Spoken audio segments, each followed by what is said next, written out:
கர்த்தருடைய பரிசுத்த நாமத்துக்கு மகிமை உண்டாவதாக. இந்த அதிகாலை வேளையில் இன்று நாம் தியானத்துக்கு எடுத்துக்கொள்ள இருக்கிறதான வேத வசனம் கொலோசியர் 3ஆம் அதிகாரம் 2ஆம் வசனம். மேலானவைகளையே நாடுங்கள். ஆமேன். இன்றுள்ள கிறிஸ்தவர்களும் அநேக உலக ஜனங்களும் திங்க் பாசிட்டிவ் ஆல்வேஸ், மேலான நல்ல காரியங்களே நாடுகிறார்கள். அது மிக மிக நல்லது. நல்ல கல்வி, உயர் பதவி வேண்டும், நல்ல பொருளாதார நிலை,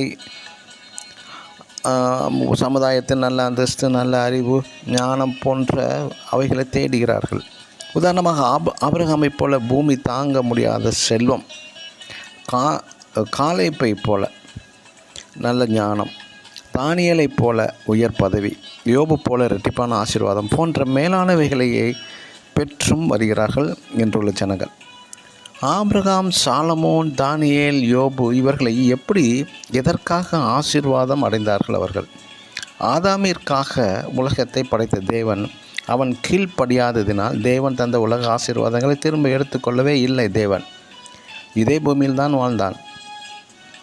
தேவனோடு தினமும் உறவாடுகிற நிலையை இழந்துவிட்டான்.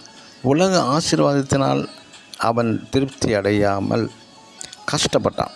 தெய்வ பிரசன்னம், தேவனோடு உறவாடுதல் என்பதுதான் முதலாவது ஆசீர்வாதம். தேவனோடு முதலாவது உறவாடும் பரிசுத்தவான்கள் திருப்தியுடன் அவர்கள் வாழ்வார்கள். அதாவது அது வேண்டும், இது வேண்டும், நல்ல பதவி வேண்டும், அந்தஸ்து வேண்டும், பணம், பொருள் யாவற்றின் மீதும் அவர்கள் ஆசைப்பட மாட்டார்கள், இச்சை அடைய மாட்டார்கள். தேவன் தரும் சிறு ஆசீர்வாதம், பெரிய ஆசீர்வாதம், பெரிய பதவி, சிறிய பதவி, எது கிடைத்தாலும் இல்லாவிட்டாலும் மன நிறைவோடு வாழ்வார்கள் அவர்கள். தேவனோடு அனுதினமும் உறவாடாத ஜனங்கள் உண்மையாக தேவனை தேடாமல் தேவைக்கு மட்டும் தேடுபவர்கள், தேவனையே முன்வைப்பவர்கள் எவ்வளவு நன்மைகளை பெற்றிருந்தாலும் இன்னும் வேண்டும் என்ற ஆசை, இச்சையில் திருப்தி இல்லாமல் வாழ்வார்கள் அவர்கள். ஆகவே தான் நம் இரட்சகராகிய இயேசு கிறிஸ்து சொன்னது, மேலானவைகளை என்பது முதலாவது தேவனுடைய ராஜ்யத்தை தேடுங்கள், அப்பொழுது இவைகள் எல்லாம் கூட உங்களுக்கு கொடுக்கப்படும் என்பது. ஆமேன். God bless you.